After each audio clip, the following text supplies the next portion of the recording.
Santri itu apa sih? Ada yang tahu? Mau ngapain sih jadi santri? Mau jadi apa ke depannya? Mau ngaji doang? Apa mau jadi tukang tahlil doang? Tidak seperti itu. Untuk mengetahui ke depannya, simak video berikut. Bismillahirrahmanirrahim. Assalamualaikum warahmatullahi wabarakatuh. Kembali lagi bersama saya Duru Nafis di channel Kata-Kata Santri. Kita sekarang akan berbincang-bincang atau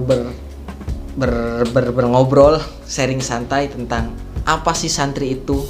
Santri itu apa? Santri itu mau jadi apa? Santri itu bakal seperti apa ke depannya? Oke, ini menurut pandangan saya pribadi, menurut opinion saya sendiri, bahwa santri adalah tidak jauh dari pelajar-pelajar yang lainnya. Yang membedakan santri dengan siswa-siswi yang lainnya hanyalah satu. Mereka, pelajar, siswa dan siswi, belajar ke SMA negeri, MA negeri, madrasah aliyah negeri. Hanya saja santri itu belajar di pondok pesantren.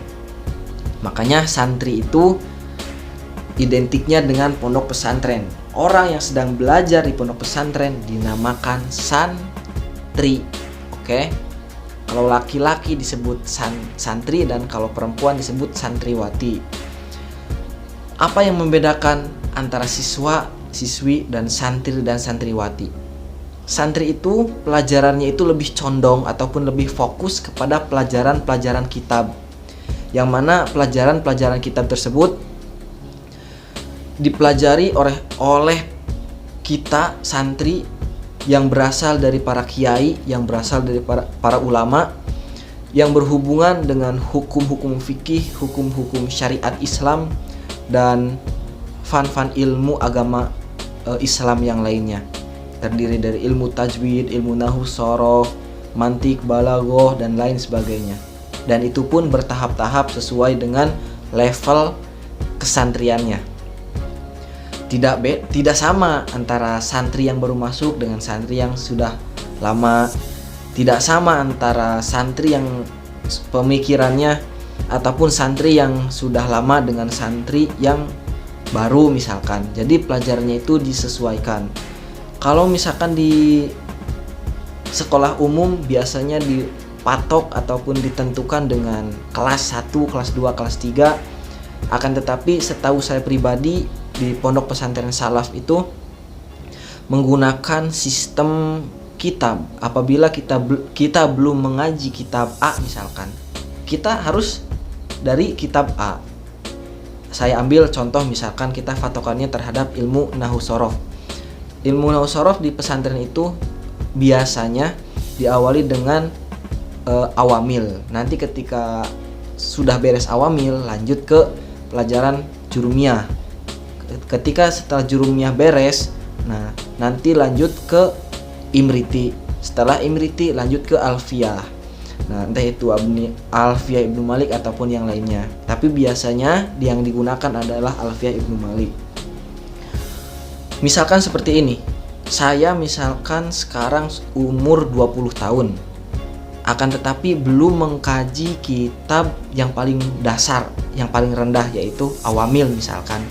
Maka umur saya itu tidak bisa diperhitungkan. Umur saya itu tidak bisa menjadi patokan bahwa saya harus berada di kelas yang tinggi. Tidak. Ketika saya belum memahami ilmu tingkat dasar, maka saya masuk ke kelas tingkat dasar tersebut. Nah, setelah itu baru ke kelanjutannya yang tadi saya sebutkan. Dari awamil lalu ke jurumiyah. Setelah kalau misalkan jurumiyah belum belajar, ya mulai dari jurumiyah. Kalau misalkan jurumiyah sudah, berarti kita bisa lanjut ke imriti dan sebagainya. Jadi ada satu sistem ataupun satu sistem pembelajaran yang sedikit berbeda dengan siswa-siswi biasanya.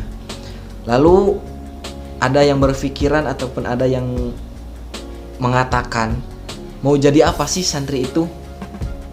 Kok cuman ngaji doang? terus nggak bosen gitu lama-lama di pondok pesantren.